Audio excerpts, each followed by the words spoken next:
River Church. It's great to see you guys today. I don't mean to set you in any sort of panic, but my watch is not working. That's not always good to hear from the preacher. I think I forgot to put it on the charger last night. So does this mean I can just preach as long as I want to? Or oh, there's a clock. Thanks for the reminder. Okay, there's a clock. I can see a clock back there. So we won't preach all day. And hopefully it won't feel like I'm preaching all day. You know, that could be a thing as well. Anyway, it's great to see you guys today. Let me also wish you a happy Mother's Day. And I see that many of you have your mothers with you. That's always a cool thing. And yeah, happy Mother's Day. If you have a Bible with you, open it up or turn it on. Go to the book of Acts.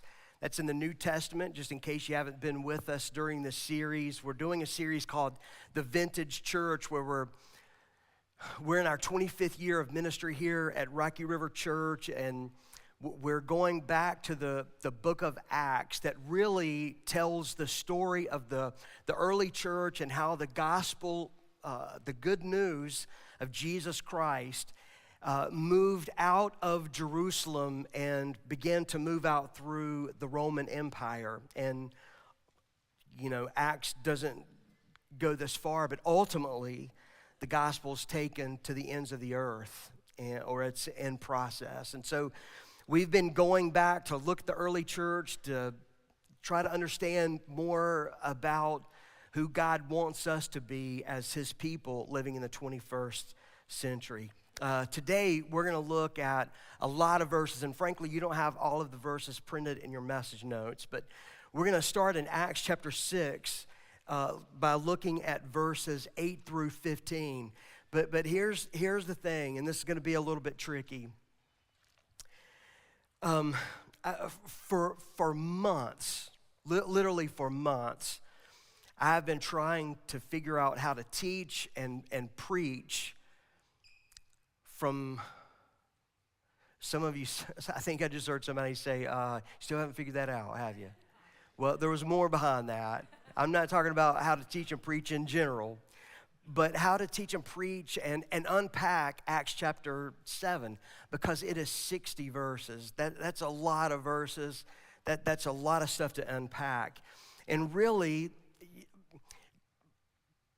chapter 6, verses 8 through 15 go along with that. So you're talking about almost 70 verses. That's a lot of verses. And, you know, I've reached out to some other guys who have preached through it before, and there are some ways to skip around in it and leave a few things out and, you know, do that for the sake of time. And I just decided against those things.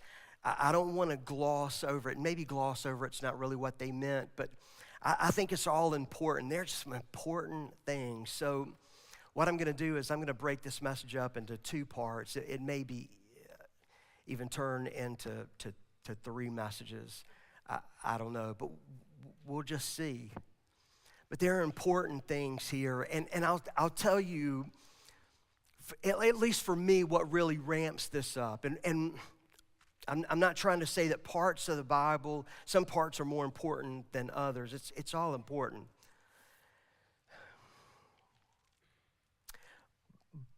But what we look at and unpack today, and then in chapter 7, it's just so relevant to today.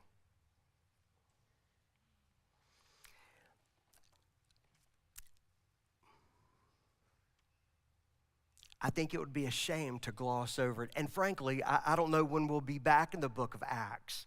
So I don't know when we'll come back to it. And so rather than just dance around it, I just want to deal with it and unpack it. Now, just to let you guys know, I'm going to preach for about 35 or 40 minutes. And wherever we stop, that's just where we stop today. You guys good with that? I should get right into the text, but before I do, I want to say one or two other things here.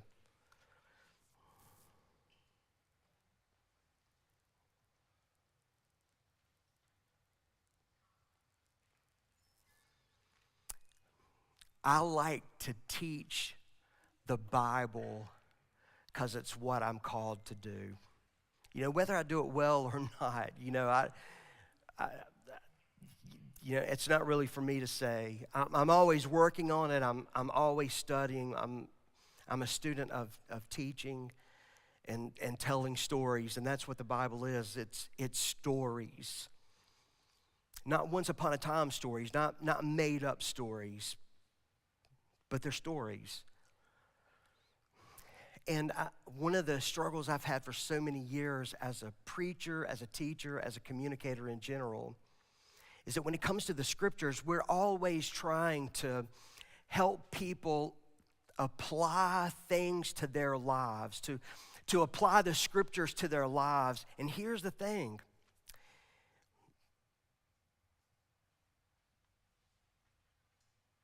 Not all of you believe it. Or you're not sure if you can. You might not come out and just say it so strongly as, I don't believe the Bible.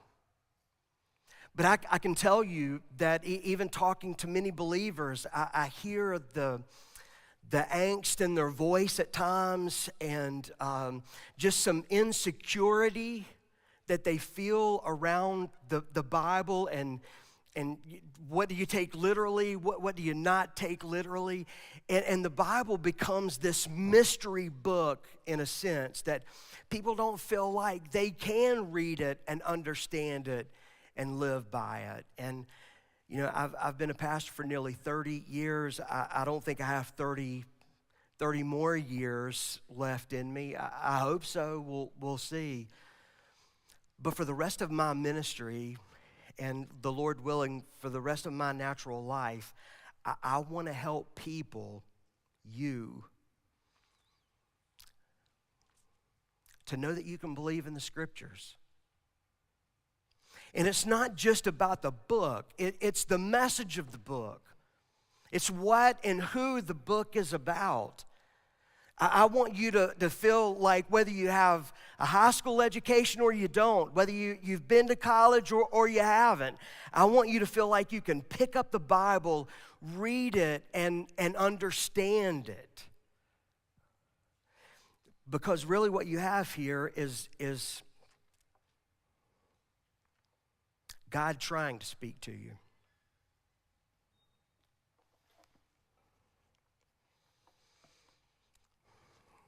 So I don't necessarily have points every Sunday. In fact, Karen's been telling me for years, Jimmy, that was another pointless sermon. No, she wouldn't say it like that. She would be a lot sweeter if she ever told me that. But, this one today is not. In fact, a lot of what we're going to do today is just do some foundation work for next week and the following week. And that might be a little bit confusing because maybe some of you came in this morning and you're like, hey, I'm excited. I bet Jimmy's going to do a sermon like how to be a Proverbs 31 woman. That's not a bad message, and I've done that. But I didn't want to get out of the book of Acts. I wanted to stay here. And I think this may not necessarily go straight in with Mother's Day. But what I'm going to talk about today and next week and maybe even the week after is I want to talk about how to stand tall, like how to live out your faith in very difficult times. So I wouldn't say I have a message for moms. I have a message for moms and dads. I have a message for people who have kids and people who don't. It's how you follow Jesus in difficult times.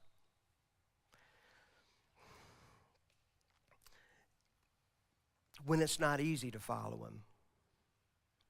I was looking at some family pictures the last day or so at my mom's house. And, my grandpa, he was a Baptist preacher for 40 years, and he was the first pastor at Mint Hill Baptist Church, if you know where Mint Hill Baptist Church is. over in Mint Hill. Some people call it Mental Hill. I don't, I call it Mint Hill, but I'm just acknowledging that that's out there. There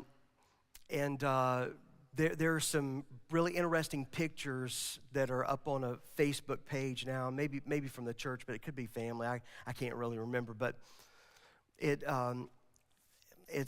my grandpa and my grandma, and they're at Mint Hill Baptist Church, and they're dedicating the steeple, that's being placed on top of the church, and there's maybe 100 people standing out front, for the dedication service. And I've had this thought more than once, but I certainly had it over the last day or so. It would have been cool to be a pastor during my grandpa's day. When my grandpa was a pastor, he could open up the Bible, and if he was going to give a sermon on the 10 Commandments, most of the people in his congregation would have known that's in the book of Exodus. I can't remember exactly where, but it's in the book of Exodus. Or if you're going to talk about the life of Abraham, that'll be in Genesis. Or if he referred to John 3:16, he wouldn't necessarily even have to say that verse, for God so loved the world that he gave his only begotten Son, that whosoever believeth in him should not perish but have everlasting life. Most of the people sitting in his congregation, unless they were very small and just haven't been to enough Sunday school yet, they had that verse memorized.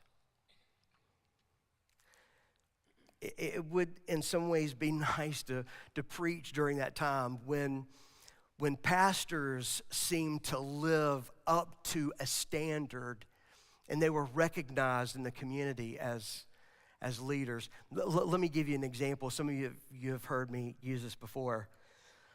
When I was a kid, and man, you're getting old when you start by saying, when I was a kid, or back in my day. But when I was a kid, back in the day, local high school was going to the state playoffs. It was a big deal. It was a big deal for the school. It was a big deal for the community. Churches or schools back then, and for those of you who are maybe still in school, back then, teachers did not give homework on Wednesday nights. Do you know why? Because people had church on Wednesday nights. You went to prayer meeting, or you had some sort of Bible study. You were involved in Wednesday night church. Well, this high school was going to go to the playoffs, and they called my grandpa. And my grandpa was pastoring a church that's, it was a good-sized church for that day and time, but there was a Baptist, Methodist, Presbyterian, and depending on which area it was, there could be a Lutheran church right nearby. And there's one on every corner. And so they didn't only call my grandpa, but they called him and a few others to get their permission or to get their approval to have special Wednesday night practices for the football team. Again, they're going to the state playoffs. Can you imagine being a pastor in those times? Well, what that lets you know is that the culture was different.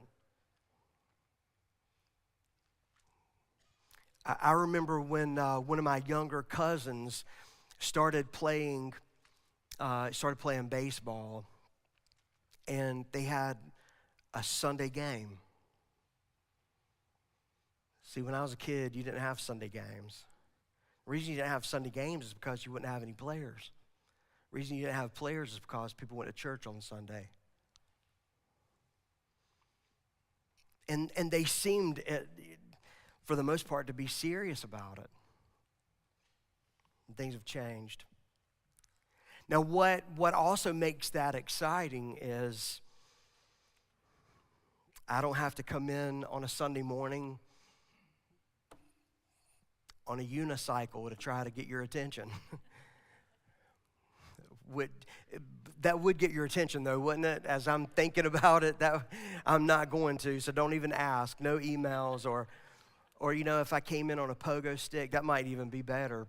But you don't have to do that anymore to get people's attention. I think people come to church now, whether it's this church or most churches, and they really want to know what's in the Bible. So I take seriously the responsibility to teach it. All of it.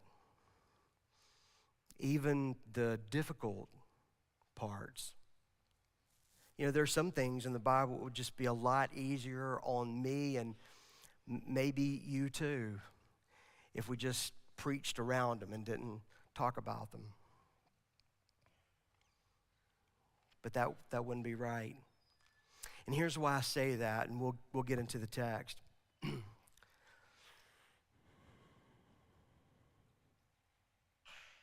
I used to say that if you follow Jesus, I mean beyond being a cultural Christian, there was plenty of that when I was growing up, by the way. It was hard to tell who really believed in Jesus or not, because most everybody went to church, at least in the South, when I was growing up.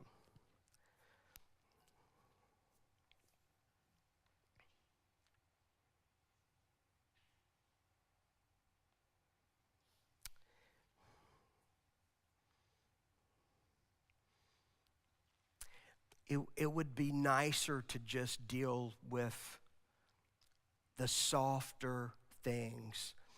But as I've been telling you for a long time now, if you're really following Jesus, at some point, you're going to have to decide who is going to be the number one authority in your life. The first struggle is that I'm not the number one authority in my life. That's a big one to get around. But really, to become a follower of Jesus, to call on Him as Lord, means that you are stepping out of that authority role in your own life. And it's not about you anymore, it's about Jesus. It's not about the plans that you're making for your life. Now it's what Jesus wants in your life. But then you have to figure out culturally who you're going to obey. And we're not at the point, at this point in our culture, we're not at the place where we know it's coming. It's here now.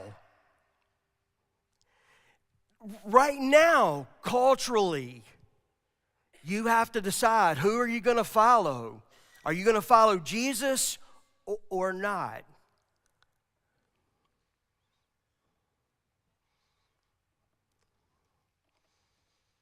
Are you going to obey the laws of man or the laws of God?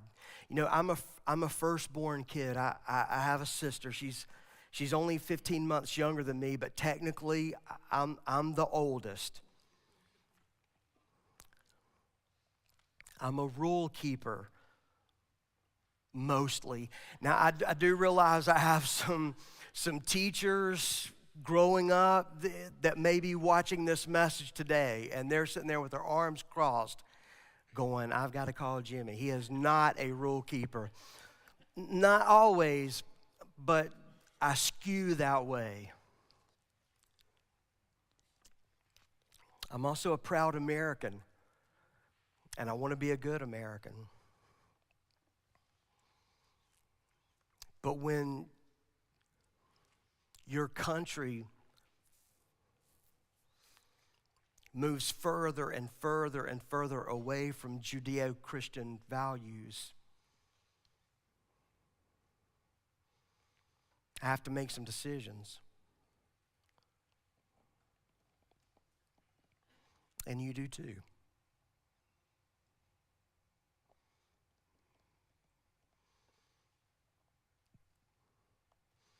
If you remember from last week, the early church, the vintage church, they're going through a difficult time. Now, in our study, it's weeks.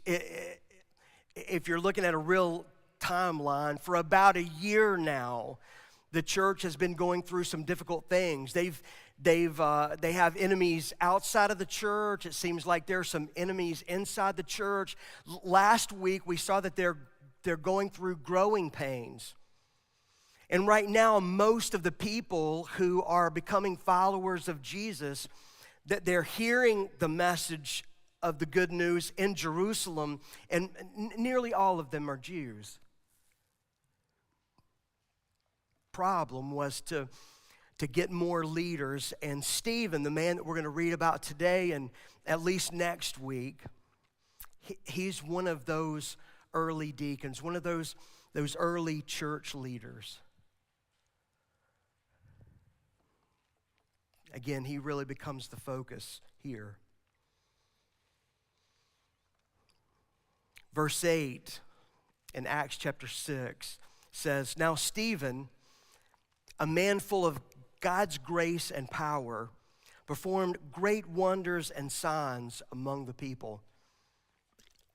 So last week, it's like Luke, who wrote the book of Acts, he mentions Stephen, so we have a little idea about who he is. But then verses 8 through 15 are really like a bio sketch about his life.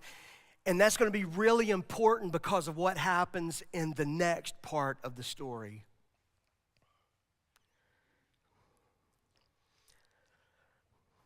Stephen was a man full of God's grace and power. To say that he's a man full of grace, this has to do with the blessing of God and the forgiveness of God, but it also has a few other dimensions to it that are really important. Sometimes when this word is used, especially in referencing a woman, it speaks of her as being